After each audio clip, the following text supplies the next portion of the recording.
기억이 사라지면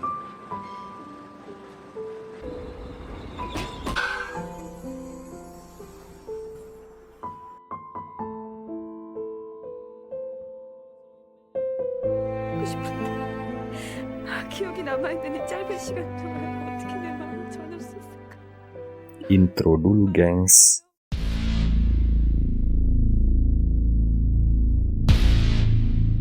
Lab Layar Box. Kisah dimulai. Nampak di sebuah stasiun kereta, duduklah orang gila yang ingin menyalakan sebatang rokoknya dan meminta korek api kepada seorang pria lain yang sedang duduk menunggu seseorang. Pria itu adalah Chulso, aktor utama dalam film ini. Tapi Chulso malah memberi orang gila tersebut secarik kertas surat. Bingung dah si orang gila ini. Siapa yang gila sebenarnya? Chulso berkata ketika kenangan hilang itu adalah jiwa dan nampak seorang wanita, dan itulah pemeran wanita dalam film ini. Dia adalah Sujin. Wanita ini juga sedang menunggu seseorang. Sutradara dari film ini ingin menyampaikan sebuah plot di awal cerita. Itu adalah sebuah kenangan.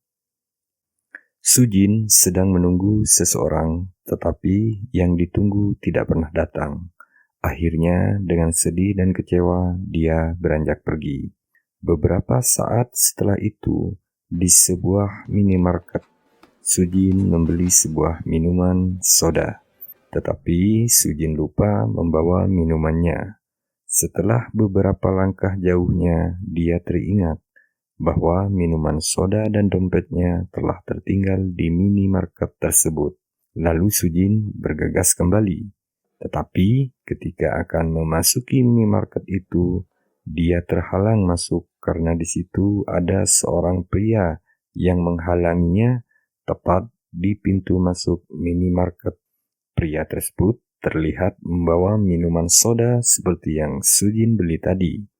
Oh iya, pria ini adalah Chulso, aktor utama kita tadi. Dia terlihat nampak berbeda dan agak jorok, tetapi cerita akan tersambung secara perlahan.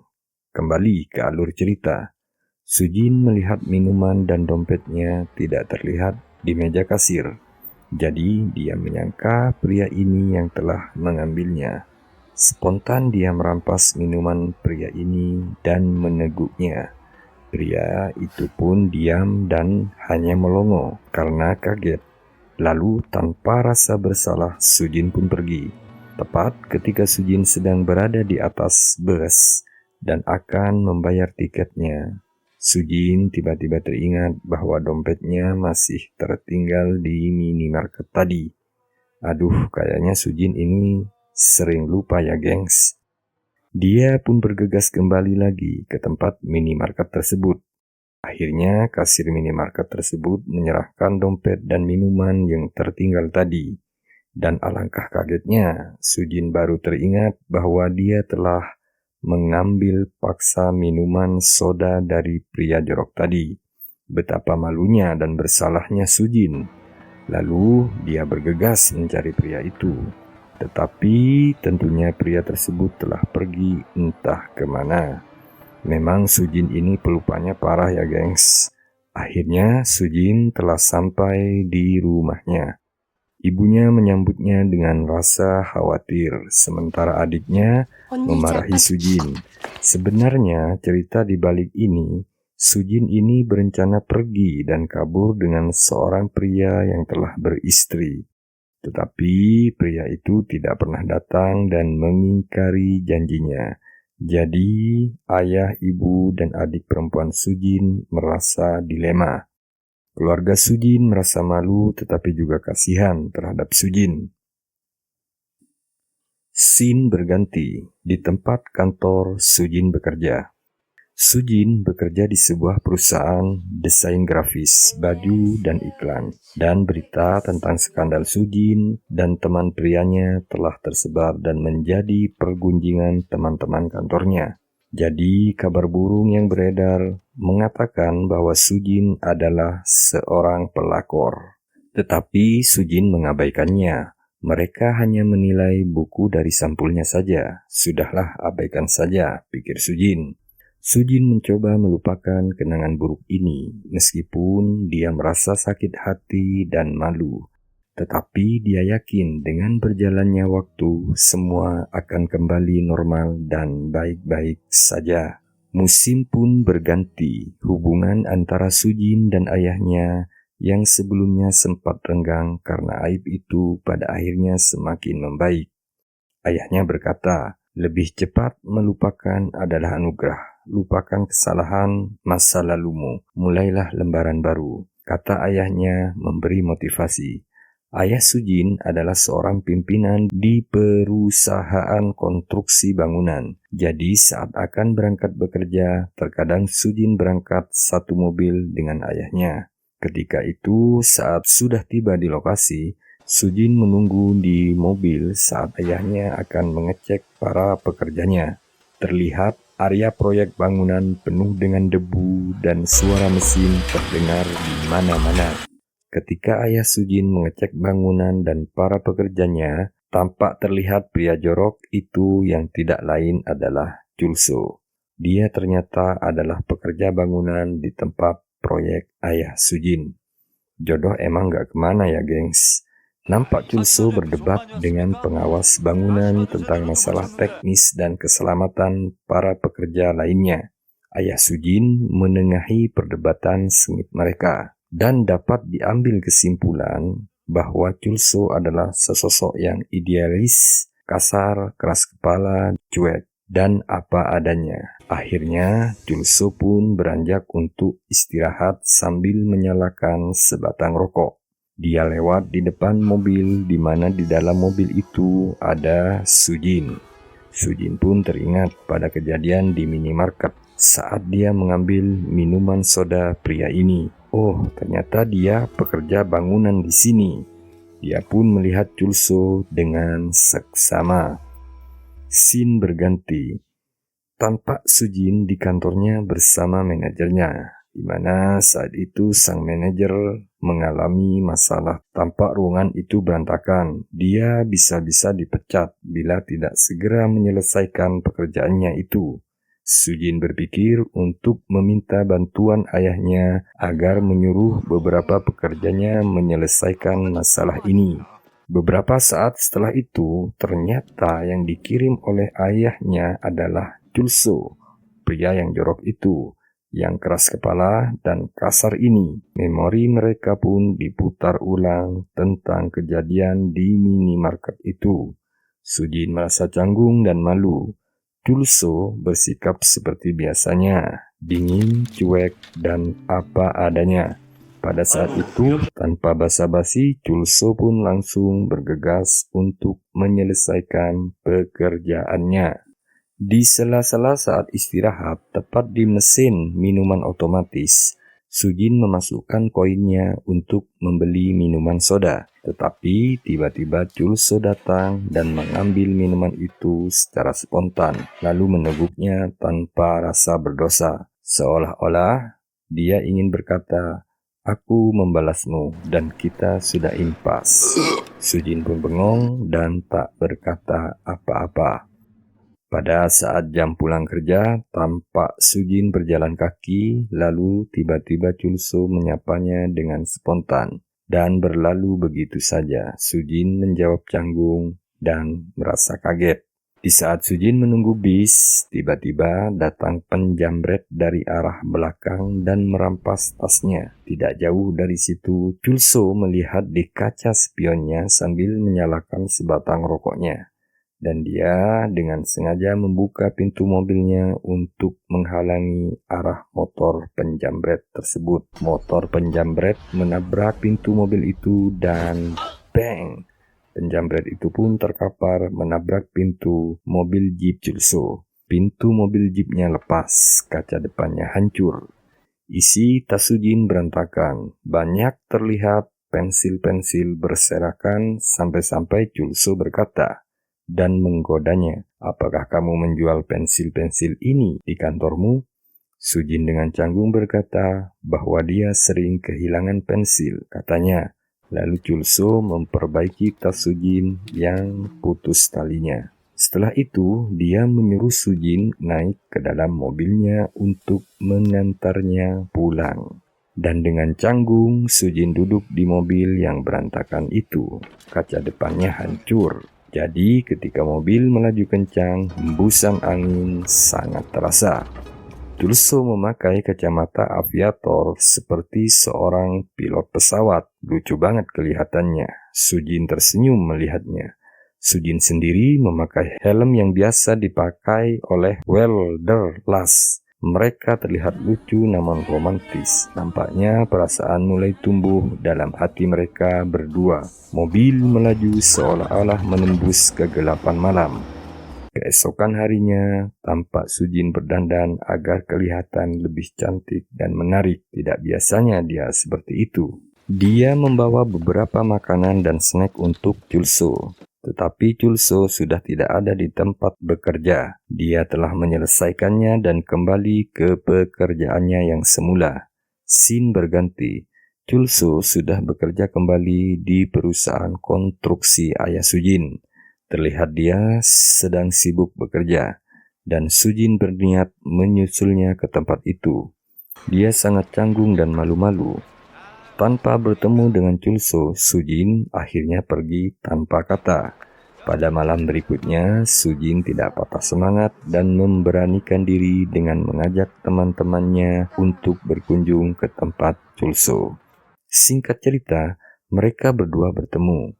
Sujin merasa canggung seperti biasanya, sementara Chulso dengan sikapnya yang dingin dan cuek. Terlihat mereka saling menatap. Mungkin selama ini Chulso sebenarnya juga menyukai Sujin, tetapi dia tidak berani mengungkapkannya lewat kata-kata. Chulso yang sedang mengukir sebatang kayu lalu disimpannya kembali. Entah apa yang dia ukir. Sementara yang lainnya sedang asik mengobrol, mereka berdua terdiam dalam lamunan dan pikirannya masing-masing. Terlihat tangan mereka berdua saling menggenggam erat, seolah-olah mereka berbicara hanya dengan sikap dan saling menggenggam tangan.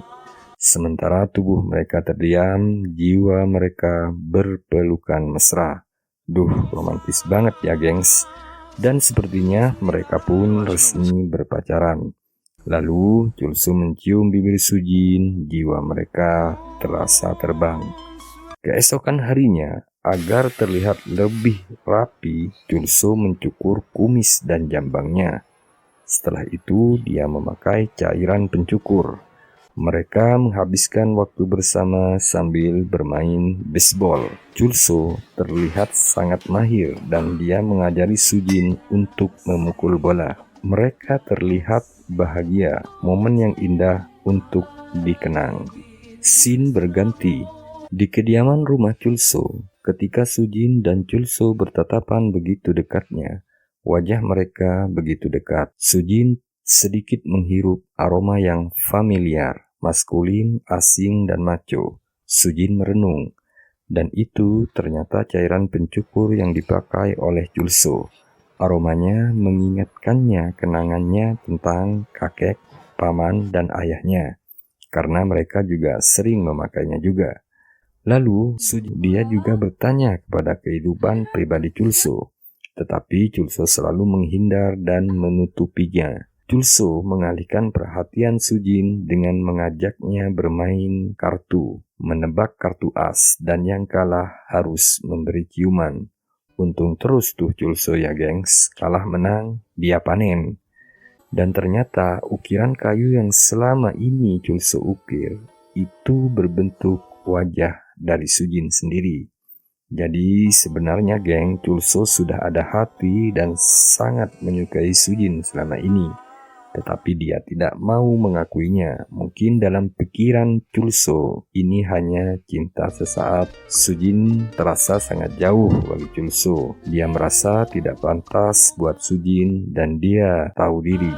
Hari-hari Sujin sangat bahagia bersama Chulso. Scene berganti. Tiba-tiba saat bekerja, Sujin secara tidak sengaja menemukan sebuah kunci apartemen di dalam tasnya. Sejenak dia berpikir dan termenung. Sujin benar-benar pelupa. Dan ternyata itu adalah apartemen tempat dia tinggal bersama dengan pacarnya yang dulu, seorang pria yang sudah beristri. Pria yang dia tunggu di stasiun namun tidak pernah datang. Pria yang berjanji mengajaknya pergi dan menikah. Tetapi dia tidak pernah menepati janji itu. Lalu Sujin pun berkunjung ke sana dan membereskan tempat itu. Dia ingin melupakan masa lalunya dan membuangnya jauh-jauh. Keesokan paginya, di kediaman Chulso, Sujin ingin kepastian hubungannya dengan Chulso. Dia tidak ingin disakiti lagi seperti kejadian di masa lalunya. Dia menginginkan kepastian. Tetapi Chulso selalu menghindar dan jawabannya selalu mengambang. Digantung nih kayaknya Sujin, gengs. Hari-hari berikutnya, terlihat Sujin sedang mendesain sebuah setelan jas buat Chulso. Karena Chulso akan mengikuti tes dan ujian untuk menjadi seorang arsitek.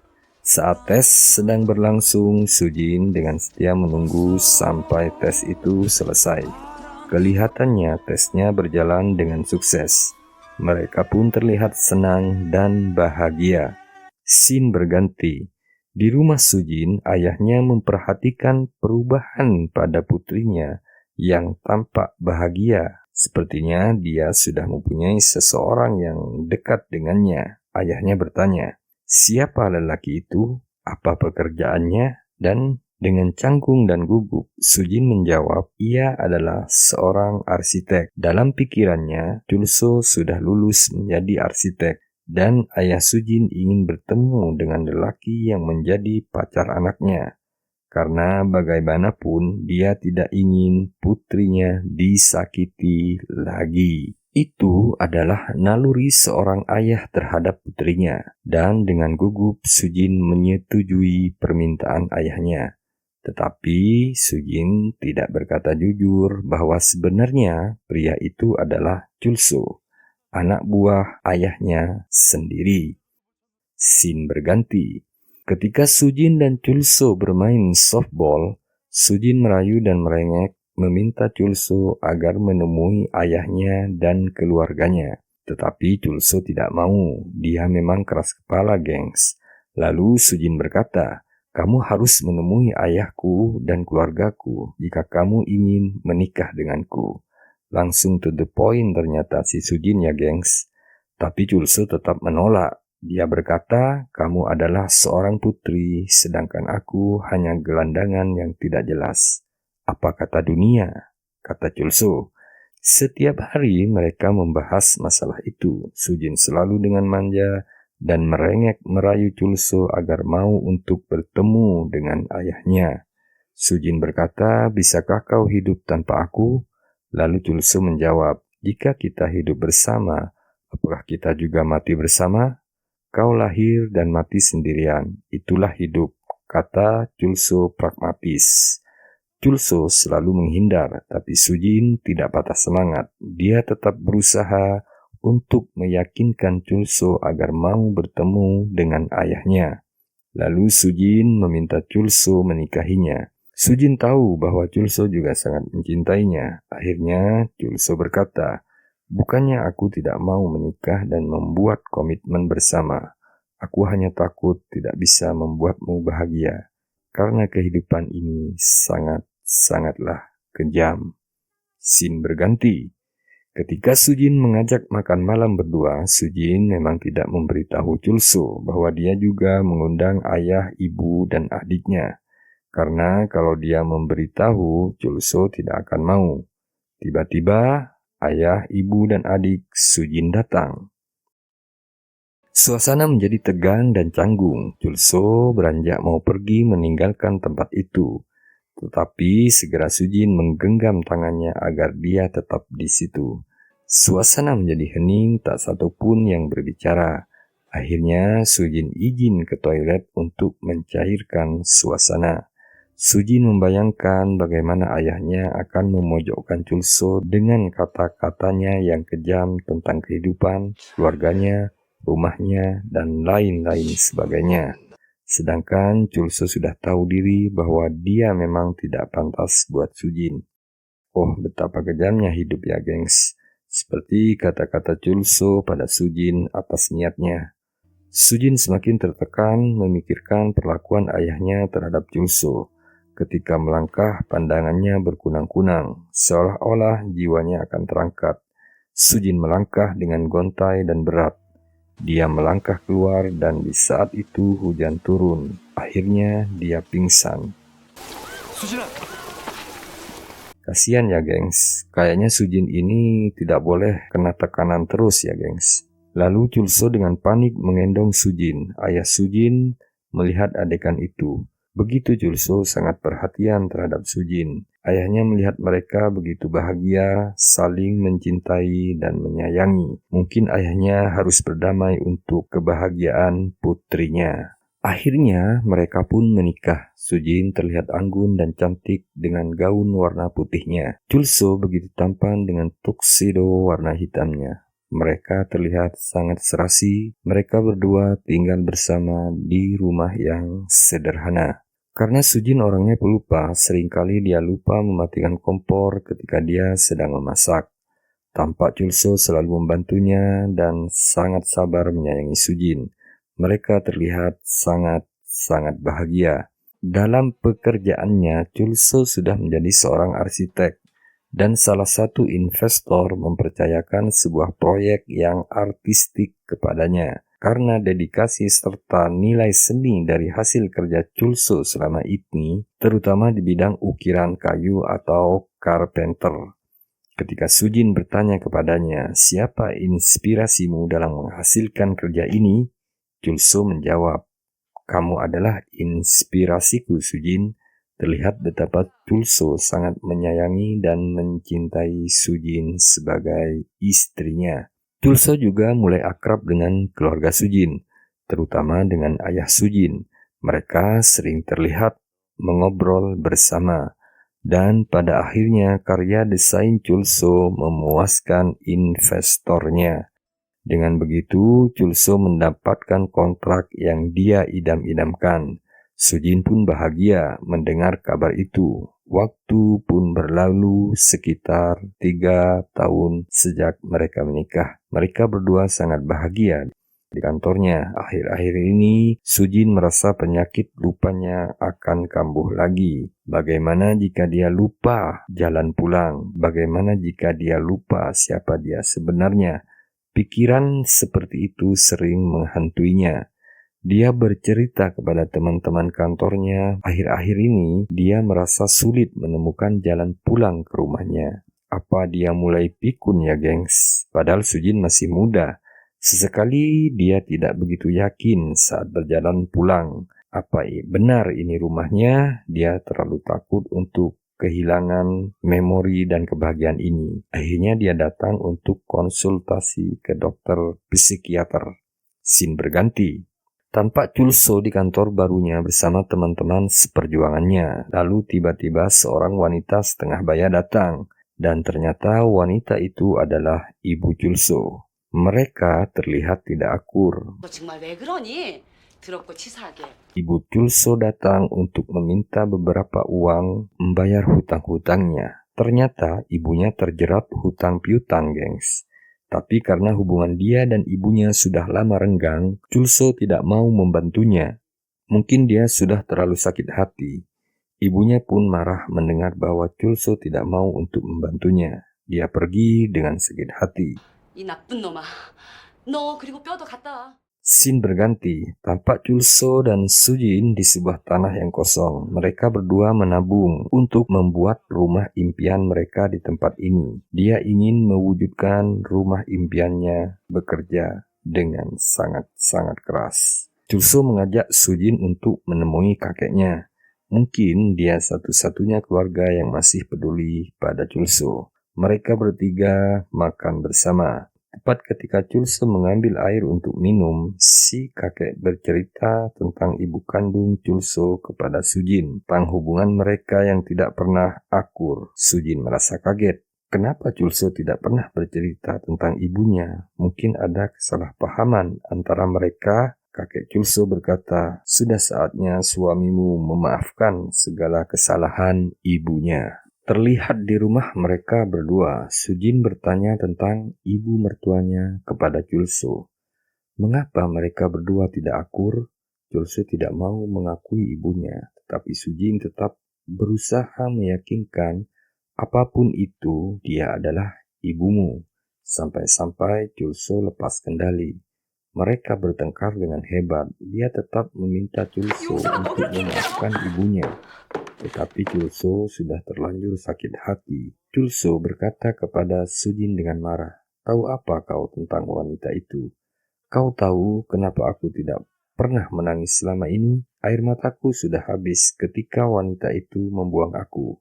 Dan jangan berharap aku akan membantunya." Sujin dengan sedih berkata, "Memaafkan tidaklah sulit, itu hanya memberi sedikit ruang dalam hatimu. Tentang rumah impian kita, jangan terlalu diambil hati. Kakek pernah berkata, tukang kayu sejati adalah orang yang mampu membangun rumah dalam hatinya. Jadi jangan pedulikan rumah impian kita, ibumu lebih penting. Berikan saja semua uangmu, lepaskan kebencianmu untuk ibumu. Karena rumah impian kita tetap akan selalu ada dalam hati." Lalu Sujin berkata, "Seperti ayahku yang telah memberikan sedikit ruang dalam hatinya, mengizinkan aku dan kamu menikah. Jadi maafkanlah ibumu." 용서란 미움에게 방 한 칸만 내주면 되는 거니까. Akhirnya Chulso pun mulai memahami. Dia berkunjung ke ibunya yang sudah dipenjara. Dengan beberapa kali hinaan dan umpatan ibunya memarahi Chulso, Chulso hanya diam mendengarkan. Chulso sudah bertekad untuk memaafkan dan membantu ibunya. Dan ketika akan membayar hutang ibunya, ternyata hutangnya sangat banyak. Tabungan untuk rumah impiannya habis tak tersisa. Tapi Sujin selalu mendukungnya tanpa pamrih. Wanita seperti ini benar-benar keren ya, gengs. Hari berganti. Sujin mendatangi dokter psikiaternya lagi untuk memastikan tentang penyakitnya. Dokternya berkata, Sujin sudah mulai lupa dengan hal-hal yang mendasar seperti berapa umurnya, rumahmu di mana, dan jawaban Sujin selalu menggambang dan ragu. Kadang dia mulai bingung dan bengong. Kasihan ya geng, Sujin penyakitnya makin parah nih.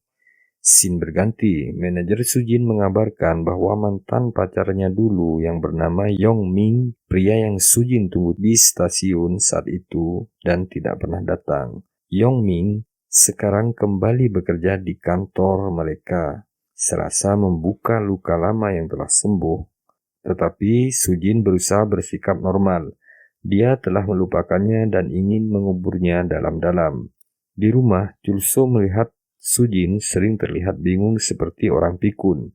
Mungkin karena semakin banyak tekanan, penyakit lupanya semakin bertambah parah. Dan tibalah saatnya mengetahui hasil analisis dokter psikiaternya. Dari hasil tes CT scan, ternyata Sujin mengidap penyakit Alzheimer, gengs. Sebuah penyakit yang akan menyebabkan penderitanya mengalami kelumpuhan mental dan setelah itu kelumpuhan fisik secara bertahap sesuai dengan tekanan dalam hidup mereka. Sujin merasa sedih, sungguh kejam kenyataan ini, pikirnya. Dokter menyarankan dia segera mempersiapkan segala sesuatunya sebelum semuanya bertambah parah dan tidak terkendali. Sujin harus segera berhenti bekerja, tidak boleh ada tekanan dan gangguan. Karena penyakit itu akan menghapus semua kenangannya. Bahkan kepada dirinya sendiri, dia tidak akan ingat pada akhirnya. Sedih banget kalau benar-benar kejadian ya, gengs. Kebayang nih, saat di rumah, Sujin berusaha terlihat normal. Dia tidak ingin membuat Chulso khawatir. Dia meminta izin untuk berhenti bekerja dengan alasan dia ingin mengurus rumah tangga saja. 무슨 일 있지 너? Sujin sekali lagi meminta Chulso memainkan permainan kartu yang biasa mereka mainkan berdua. Dia ingin merekam momen-momen itu dan menjadikannya kenangan dalam hidupnya. karena dia tidak mau kehilangan waktu-waktu indah ini. Sujin melihat Chulso begitu antusiasnya. Dia tidak mau kehilangan kenangan dan ingatan tentang Chulso. Akhirnya Sujin tidak tahan dan beranjak ke kamar mandi lalu menangis dalam diam. Dia tidak ingin Chulso sedih, dia ingin menelannya sendiri. Di kantornya, Sujin mulai berbenah barang-barangnya. Karena dia sudah resign bekerja, sambil menunggu dia menggambar wajah Chulso di buku kecilnya. Semua halaman bukunya terisi gambar wajah Chulso. Betapa Sujin sangat mencintai Chulso dan tidak mau kehilangan kenangan tentang Chulso. Hari-hari berikutnya dia beraktivitas sebagaimana ibu rumah tangga dan mengurus suaminya. Sujin membekali Chulso 2 box makanan. Chulso sangat senang dan bahagia. Setelah itu, Chulso pun berangkat bekerja. Ketika Sujin sedang beristirahat siang, tiba-tiba telepon di rumahnya berdering. Ternyata itu dari bekas pacarnya yang bernama Yongming. Dia menanyakan kenapa Sujin berhenti bekerja. Alasan aja nih kayaknya si Yongming. Dia pengen ketemu Sujin. Ayo kita bertemu dan mengobrol. Kamu tidak bisa berhenti bekerja secara tiba-tiba. Perusahaan ada prosedurnya. Karena dipaksa dengan alasan yang prosedural, akhirnya Sujin memaksa dirinya untuk bertemu Yongming. Sementara itu di tempat kerja Chulso, ketika jam istirahat tiba, mereka berkumpul semuanya untuk makan siang bersama. Karena Chulso membawa bekal, dia memamerkan bahwa istrinya telah membekalinya dengan masakan yang enak. Dan ternyata dari 2 box yang dibekali oleh Sujin, isinya nasi semua, gengs. Di prank nih kayaknya. Sujin sepertinya lupa. Mungkin penyakitnya tambah parah, kasihan. Chulso merasa ada sesuatu yang tidak beres. Dia khawatir terhadap kondisi Sujin. Jadi dia segera pergi dan memastikan ke dokter psikiater yang merawat Sujin. Dia memaksa dokter itu untuk menjelaskan secara detail tentang kondisi dan penyakit Sujin. Akhirnya Chulso tahu bahwa istri dari dokter itu juga mengidap penyakit yang sama, yaitu penyakit Alzheimer, sama dengan yang Sujin derita. Tetapi istri dari dokter tersebut telah meninggal. Chulso semakin khawatir dan panik. Dia mencoba menghubungi Sujin, tapi yang menjawab itu orang lain. Dia berkata bahwa handphone ini tergeletak di jalan. Chulso pun panik dan bergegas menyusul dan mencari Sujin. Scene berganti. Sujin melangkah ke kantornya. Dia mulai bingung, pusing, berhalusinasi, seperti orang yang kehilangan ingatannya. Sujin melangkah gontai seperti akan pingsan. Tiba-tiba, dia dibantu oleh seorang petugas polisi dan menuntunnya. Dalam artian, Sujin keluar rumah dengan kondisi penyakit seperti itu. Sangat-sangat mengkhawatirkan. Ketika Sujin sedang dituntun oleh polisi, pandangannya menatap ke depan dan muncul sesosok Yongming, sang mantan. Mungkin dalam memorinya dan kenangan Sujin, sesosok Yongming masih tersimpan. Jadi mereka mengobrol bersama. Yongming merayu Sujin untuk kembali merajut kasih seperti masa lalu. Dasar si Yongming ini ya gengs, mengambil kesempatan dalam kesempitan. Tapi tiba-tiba Sujin segera sadar. Dia berlari, memanggil taksi, lalu pergi. Entah apa yang dia pikirkan. Yang Sujin ingat saat ini adalah tempat permainan softball. Dia kembali ke tempat itu. Chulso yang seharian mencari Sujin akhirnya juga telah sampai di tempat permainan softball itu. Akhirnya mereka bertemu, lalu Sujin berkata, "Apakah kamu sudah tahu bahwa ada penghapus dalam otakku?" Ujar Sujin. Sujin berkata, "Kita berpisah saja, lupakan aku. Apa bagusnya cinta jika ingatanku hilang? Jangan terlalu baik padaku, karena aku akan melupakan semuanya." Dia berkata lirih. Chulso menolak. Dia berkata, "Aku akan mengingatkan semuanya untukmu, Sujin. Aku akan menjadi memorimu." Sujin bersikeras berpisah, tapi Chulso meyakinkan bahwa dia akan menjadi hati dan jiwanya. Akhirnya Sujin luluh. Chulso pun membawanya pulang. Di rumah mereka tampak terlihat catatan dan foto-foto kecil sebagai tanda atau pengingat apabila suatu waktu Sujin lupa. Dan Sujin juga tidak lupa meminum obatnya untuk memperlambat penyakitnya. Setelah keadaan membaik, Chulso akhirnya bisa bekerja kembali. Waktu itu Sujin mengingatkan bahwa hari ini adalah ulang tahun ibunya. Sujin mengundang mereka semua, termasuk keluarganya juga. Jadi dia akan memasak untuk acara itu. Tapi Chulso tahu, hari ini bukan ulang tahun siapa-siapa. Sujin hanya berhalusinasi dan lupa. Chulso berusaha memahaminya. Dia dengan sedih melihat kondisi Sujin seperti ini. Dia pun pamit. Sujin berkata, "Jangan pulang terlambat ya," pinta Sujin.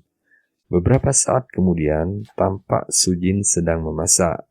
Tiba-tiba pintu ada yang mengetuk. Ternyata yang datang adalah Yongming. Dia datang membawa barang-barang Sujin dari kantornya karena Sujin belum sempat membawanya. Sujin hanya melongo, lalu tiba-tiba dia merasa masih dalam masa-masa pacaran dengan Yongming. Duh, dia pikun lagi nih kayaknya, gengs. Karena Chulso merasa khawatir dengan kondisi Sujin, dia bergegas pulang. Akhirnya melihat Yongming di dalam rumahnya, Chulso merasa emosi dan marah tak terkendali.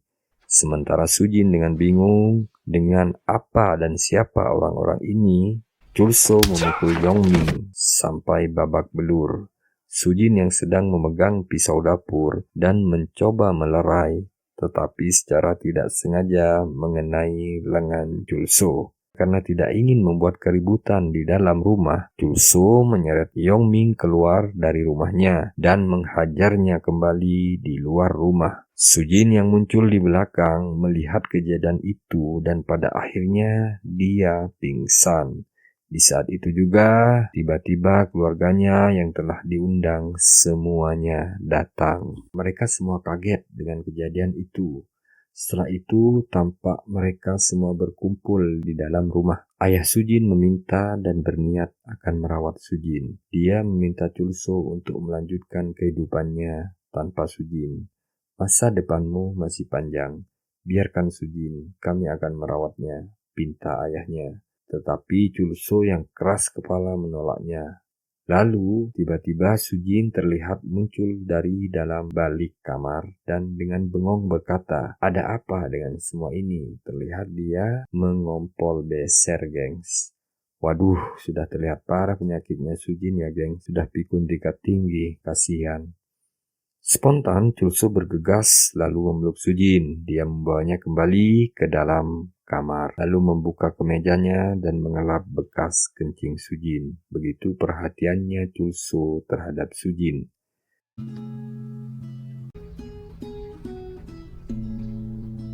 Keesokan harinya, setelah Sujin agak membaik, Chulso berniat akan pergi sebentar ke dokter psikiater yang merawat Sujin. 사랑해.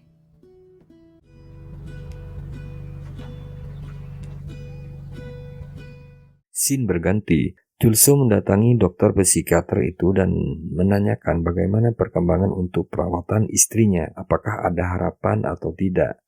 Di rumah, Sujin bengong dengan begitu banyaknya catatan-catatan kecil di rumahnya. Dia lupa lagi, gengs. Seolah dia lupa dengan apa yang telah terjadi di hari-hari sebelumnya. Dia melihat dan mencerna kembali memorinya, kenangannya, catatan kecil dan foto-foto itu untuk mengais kembali sisa-sisa ingatannya. Segala sesuatu tentang dia dan Chulso, tentang kenangan mereka dari awal sampai saat ini. Tiba-tiba, ingatannya merefresh kembali saat pertama kali dia dan Chulso bertemu. Dia sedih dan mulai menangis dan meratapi. Chulso telah sampai di rumah, begitu sedih dan Sujin tidak terlihat. Dia hanya melihat secari kertas surat di meja. Perlahan dia membuka dan membacanya. Di situ tertulis, maafkan aku Chulso, aku tidak bermaksud membuat hatimu sakit. Ya Tuhan, apa yang telah aku lakukan? Apakah kau sedang menangis saat ini? Aku tak ingin melihatmu menangis dan menderita. Aku Aku sebenarnya hanya ingin membuatmu bahagia. Tetapi semua yang kulakukan hanya membuatmu menderita. Chulso, oh sayangku Chulso, jangan salahkan aku. Aku hanya mencintaimu, hanya kamu, aku hanya memikirkanmu. Betapa besar aku berharap untuk menunjukkan hatiku padamu. Apakah ada yang bisa kulakukan saat kenanganku masih tersisa? Oh, hatiku teriris pedih. Aku Kim Sujin, hanya cinta padamu Choi Chulso. Aku tak mau melupakan itu. Aku harus mengingatnya. Bisakah kau melihatnya? Bisakah kau merasakan hatiku? Aku takut kenangan yang baru datang ini akan meninggalkan aku kembali. Sebelum kukatakan semuanya, aku harus ucapkan, aku mencintaimu dan maafkanlah aku. Aku bertemu denganmu karena aku pelupa. Dan aku meninggalkanmu karena aku juga pelupa. Kau adalah hal yang terbaik yang pernah terjadi kepadaku. Betapa bersyukurnya aku pada Tuhan karena telah mengirim dirimu sebagai anugerah. Aku harus mengingatmu karena kau bagian dari diriku. Aku mungkin lupa pada dirimu, tapi tak satu pun yang bisa meninggalkan dirimu dari hatiku. Meskipun kau tak pernah berkata langsung bahwa engkau mencintaiku, tapi aku tahu dalam hatimu yang terdalam bahwa kau sangat mencintai aku. Aku mohon maafkan aku karena meninggalkanmu. Untuk terakhir kalinya, aku mempunyai satu permintaan padamu. Temui ayahku untuk surat pernyataan cerai kita. Lanjutkan hidupmu.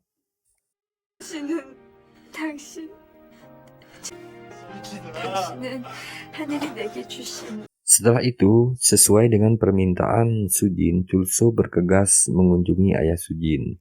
Tetapi Chulso merobek surat pernyataan cerai itu. Ayah Sujin berkata, "Mengapa kamu melakukan itu? Lanjutkan hidupmu. Jangan terlalu berharap terhadap Sujin. Melangkahlah ke depan, lupakan Sujin. Masa depanmu masih panjang, Chulso." Lalu Chulso berkata, "Memaafkan adalah memberi sedikit ruang di dalam hatimu." Itu adalah kata-kata ayah Sujin sendiri ketika memaafkan anaknya Sujin untuk menikah dengan Chulso. Lalu Chulso menambahkan dan berkata, "Sujin telah memberiku lebih. Ada sesuatu yang harus kukatakan padanya sebelum ia benar-benar melupakan aku sepenuhnya. Jika tidak, apalah arti dari hidupku ini?" ucapnya. Sementara Sujin saat ini tidak diketahui keberadaannya karena keluarganya merahasiakannya. Chulso tenggelam dalam kesedihan dan kesepian. Semua potret kenangan mereka telah dibawa semua oleh Sujin dan tidak menyisakan satupun. Chulso berjalan gontai tanpa arah dan tiba di sebuah stasiun.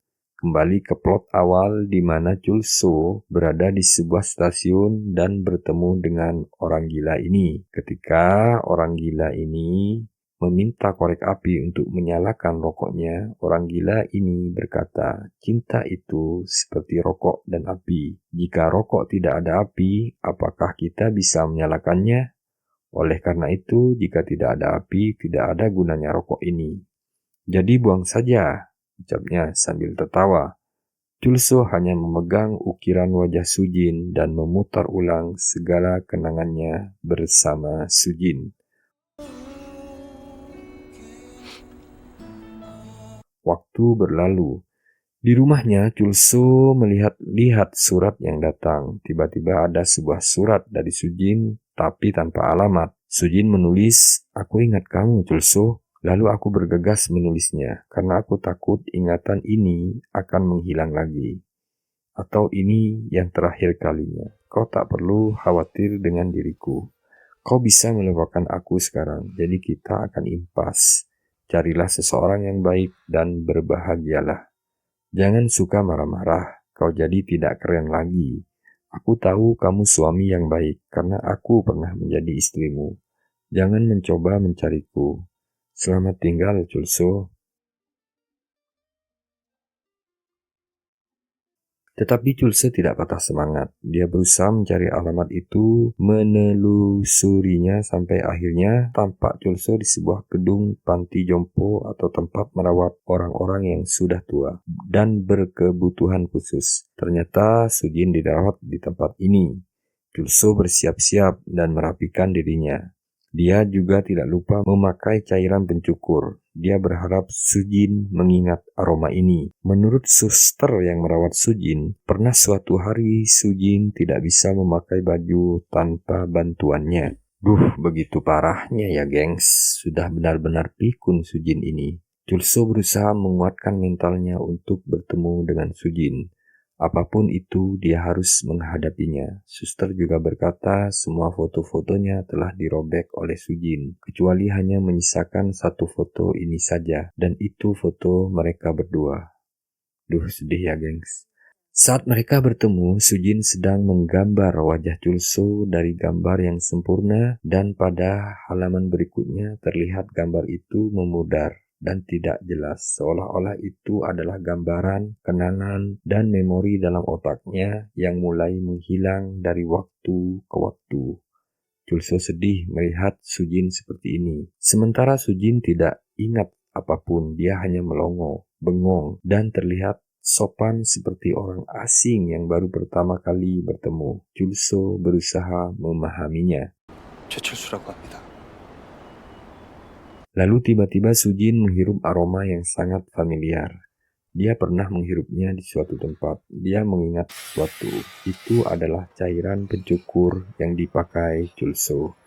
Chulse melihat ada harapan untuk membuat Sujin mengingat kembali satu persatu kenangan mereka. Dia akan berusaha membantu Sujin mengingatnya walaupun itu hanya sedikit. Tapi Sujin tidak begitu pasti. Dia berusaha ingat, tapi saat itu juga dia mulai bingung lagi.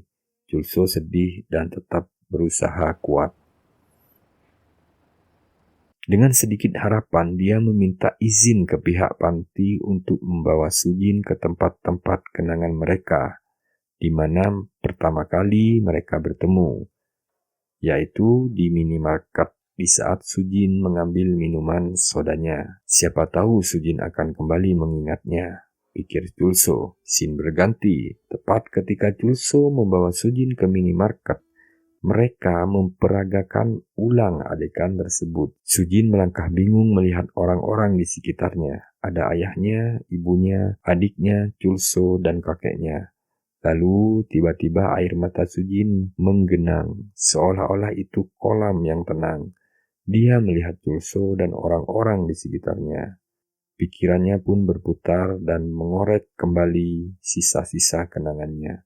Dan dia berkata, apakah ini sudah di surga? Dengan polosnya.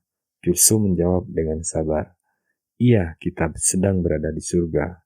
Dan disitulah harapan itu. Ada sekelumit kenangan meskipun hanya sedikit, tapi itulah harapan. Chulse lalu membawa Sujin memulai kenangan baru mereka, merawat Sujin hingga masa tuanya dan akhir hayatnya. Itulah cinta, tak bisa dimengerti dengan kata-kata, hanya bisa dirasakan dengan hati. Seperti biasa, clue mimin dari film ini adalah untuk selalu menghargai setiap momen indah dalam hidup kita, karena itu akan menjadi penguat di saat kita menghadapi masa-masa yang sulit. Oke gengs, sehat selalu dan cintai dan sayangi keluargamu. Tetap semangat, sampai berjumpa kembali, salam sukses selalu.